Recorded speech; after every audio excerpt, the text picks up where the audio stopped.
Au 13 groupe de Martino, parlez. Vous prenez intervention pour une suspect, commune Carrie-le-Rouet. July the 15th at 3:15, less than 24 hours after the extinction of the first fire, the alarm is sounded by the Outlook director. A new fire threatens the Blue Coast.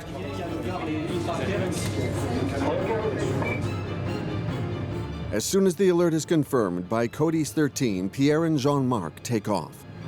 They are leaders of a group of Pelicans, the code name given to the Canadair. Hello, Pelican 45, Delta 9 here, ready for takeoff. Pelican 45 and Delta 9, permission to use the runway. Everything looks good. Are you ready? We're ready. Takeoff underway. Power is good. Speed is 50 knots. On the Blue Coast, the commander of emergency operations returns from an aerial reconnaissance of the fire on the Dragon, a helicopter. We're reviewing every income asset. They land at the SOS station, where the mobile HQ has been set up. The mapping team is already working to provide data. Okay, you said they skipped the ACP-111. The bottom of the right flank will be the most difficult. There's a lot of woods there, several houses surrounded by vegetation too. The beginning of a fire is a crucial moment when many factors come into play. Sectors must be assigned, forces distributed. Once everyone is on mission, it'll be difficult to move the teams. The 7 Pelicans, led by Pierre and Jean-Marc, are each dropping 6 tons of water in 12 seconds. Every 5 or 6 minutes, the planes go back to take on 42 tons of water with each pass, 42 tons that will be dropped on the SOS fire.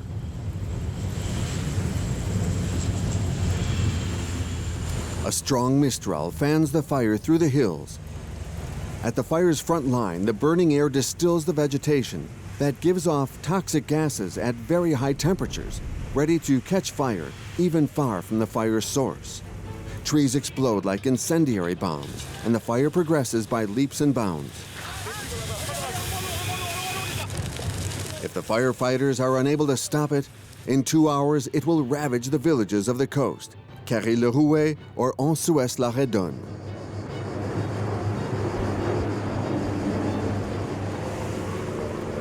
Dragon, the helicopter, indicates to the Pelicans exactly where they must drop their water. Okay, let's get ready to drop. Pierre and Jean-Marc must fly low over the hills to be more precise. While fighting against wildfire, we're forced to fly low, close to the ground, in a very hot environment, with a lot of turbulence.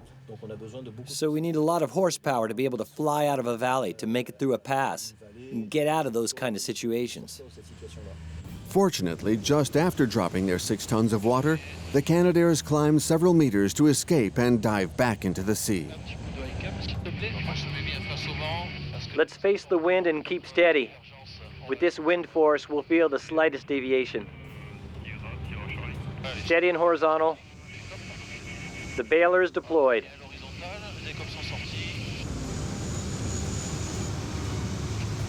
The wind's coming in gusts. Bailer tucked back.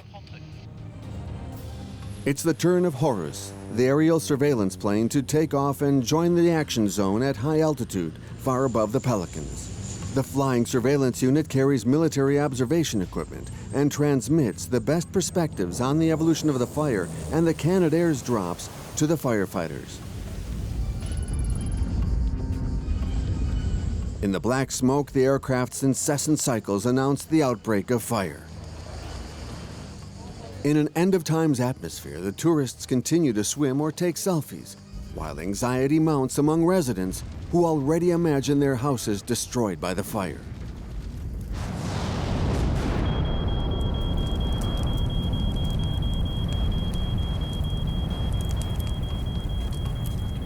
They don't realize how close the fire is to them.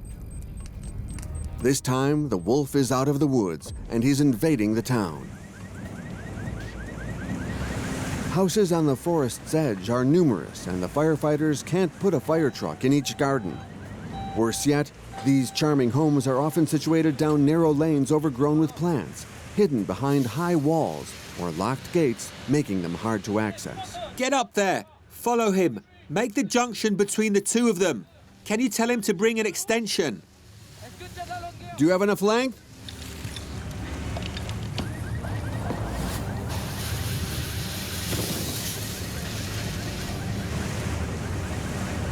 People protect their homes as best they can, but must finally evacuate without knowing what they'll find when they return later.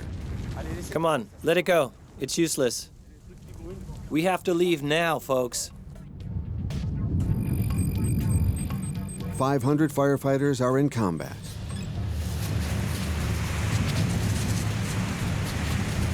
We could still reach the house. But their numbers are insufficient to stop this. Just now, the only thing between me and the fire was my protection gear. Unfortunately, it's the train that stops. The ties are burning along the tracks.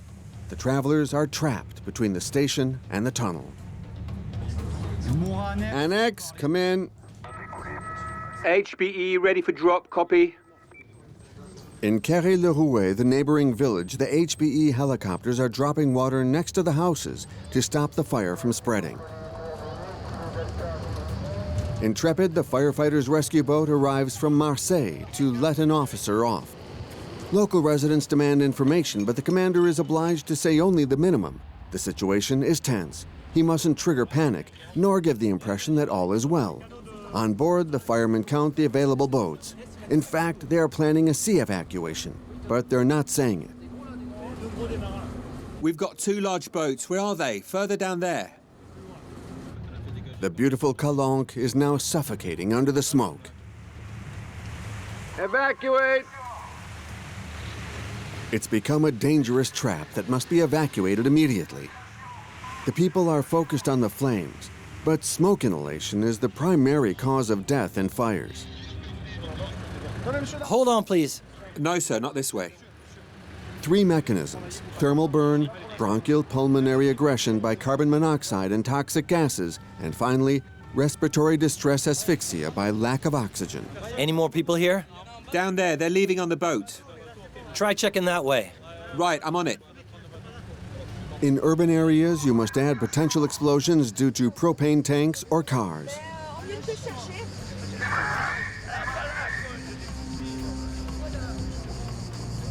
The flames block the train and roads. The last residents must be evacuated by the sea. In the smoke, the last boat finally leaves the port, taking its passengers to a safe place under the eye of Horus.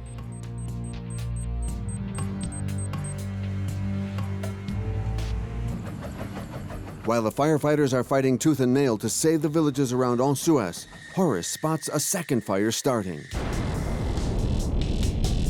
Horus confirms a big fire starting 6 miles southwest of Martigues.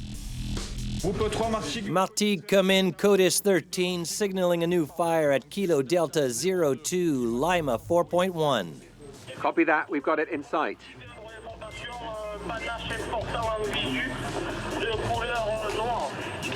This is what the firefighters feared.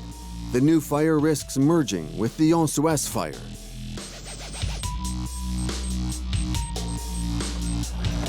Ready for takeoff. Destination Martigues, 2 persons on board.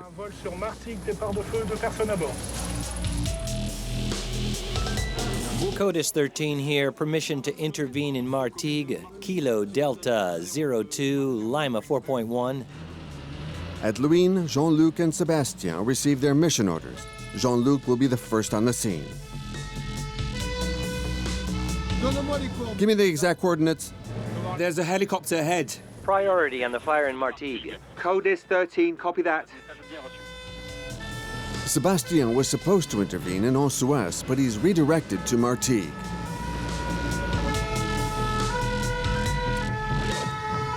The Canadair must also attack Martigues.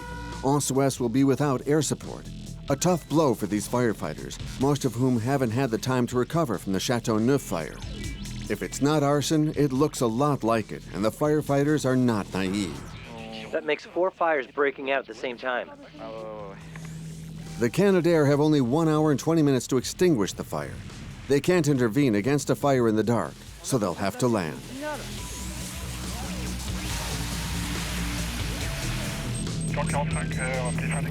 The tension mounts for Sébastien and Jean-Luc. In position on Route D9, the firefighters are battling to block the fire's head, but the wind carries the embers blithely across the road.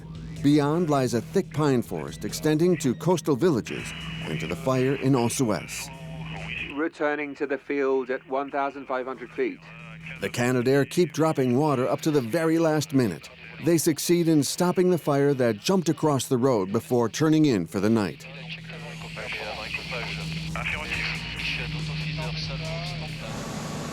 Most of the trucks have now been sent to Martigues.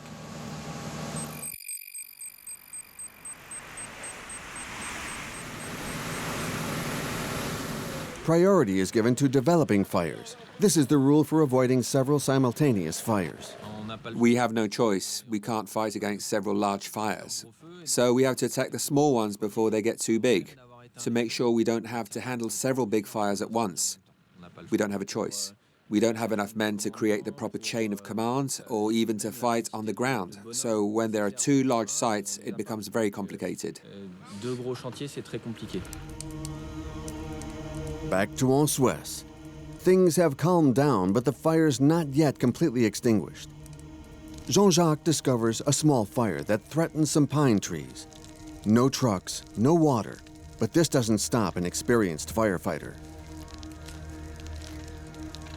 A fireman saw old stumps burning and nobody was around. 3/4 of the fire engines went back to the fire in Martigues. We're miles away from the edge without enough water. We tried asking the inhabitants, but they've been evacuated. There's no one to give us water, and we can't see any garden hose. So we handle it like the old days. It works very well. We rake and clean the area surrounding the fire, and we let the fire consume itself. We'll cover it with earth tonight. We'll let it burn for maybe a day, but there'll be no risk of it starting up again.